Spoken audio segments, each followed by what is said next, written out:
right now. This is Fox Montana, local news at 9, your local news leader. Good evening, Montana. I'm Taylor Chase. We'll get to those stories in just a bit, but first, the fourth case of Zika virus in Montana is confirmed in Billings today. Hurricane Matthew is working its way up the Florida coast, and as the storm picks up, we reached out to some familiar faces we know in the area. Morgan Davies has the story. In just a few moments to be helped, it sounds actually as if the Mercy flight is about to take off right behind me. A 24-year-old Arlee woman has pleaded guilty to her role in the beating death of her 18-year-old nephew. Another fire burning in western Montana in the Lolo National Forest. The fire, which started from lightning last Thursday, is only about 5% contained. We have a very special event going on tonight. It's Tip a Cop over at Mackenzie River Pizza. Yeah.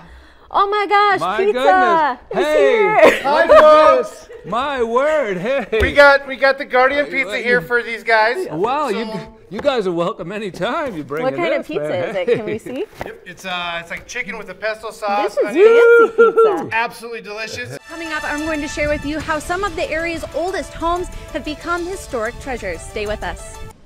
Hey guys, here's a quick look at what we're working on in the newsroom that's going to be new for tonight. Cascade County continues. All right, thanks, Amanda.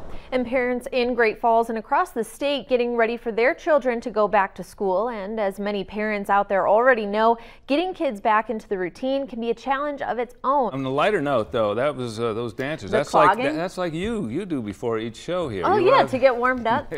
Good evening, Montana. Thank you for joining us. I'm Taylor Chase. New reports are showing the U.S. is facing a teacher shortage crisis, and it could get worse. According to the Learning Policy Institute, the 2015-2016 school year saw about 60,000 unfilled teacher positions nationwide. Now, if this shortfall continues by 2018, LPI says that number could grow to 112,000 unfilled positions. As our Amanda Rowley reports, the Great Falls Public School District is no exception to this nationwide shortage. All right, a rainy day out there today, but will it continue? Ted King joins us with the first look. Ted. Hey, good evening, everyone. And yes, it shall continue off and on. Thanks, Ted. A man is recovering tonight after being brutally attacked by a grizzly bear twice in southwest Montana over the weekend. Now, we should warn you ahead of time, the images you're about to see are graphic.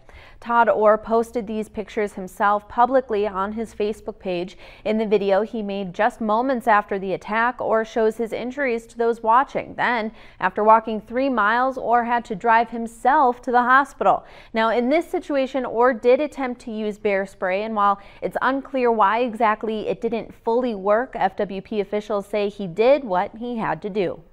I hear every year that people say, I don't need to carry bear spray. I've got this, and they pull their hand cannon out, and they've got an automatic, or they've got a big revolver, or they got something that stops the bear.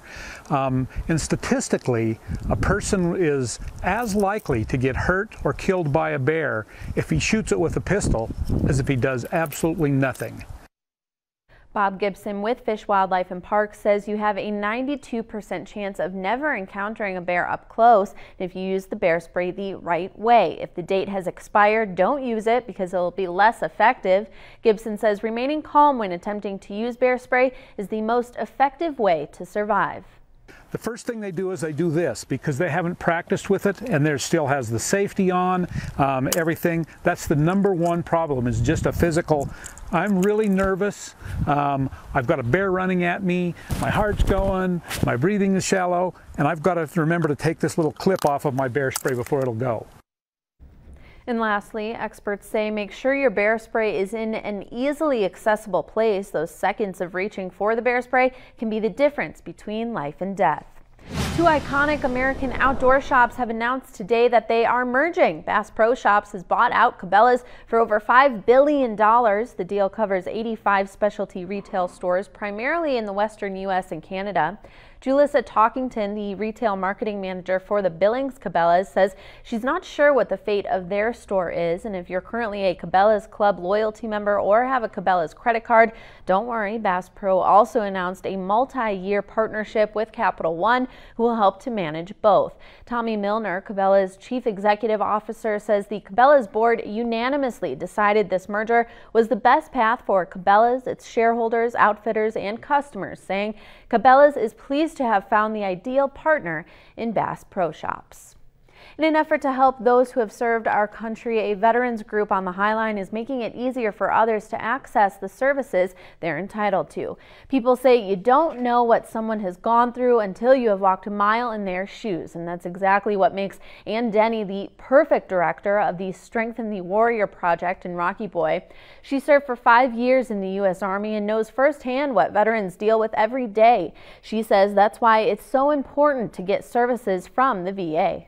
When a veteran gets off the plane, you know, we like to be there. We like to let them know that, you know, we're here to support them during that transition, and it's really critical that Denny says that for some veterans living in rural areas, getting these services is even harder. She says she wants all vets to know that they are welcome to access services provided in Rocky Boy, and she hopes they will come to the seminar tomorrow. This is the second session in the Strengthen the Warrior program that the local Rocky Boy vets have in place. When it comes to higher education in the Electric City, we have 2 schools offering 2 very different outlooks. Tonight, Melinda Zosh sat down with officials from both Great Falls College MSU and the University of Great Falls to find out how fall enrollment is playing a part in each school's future.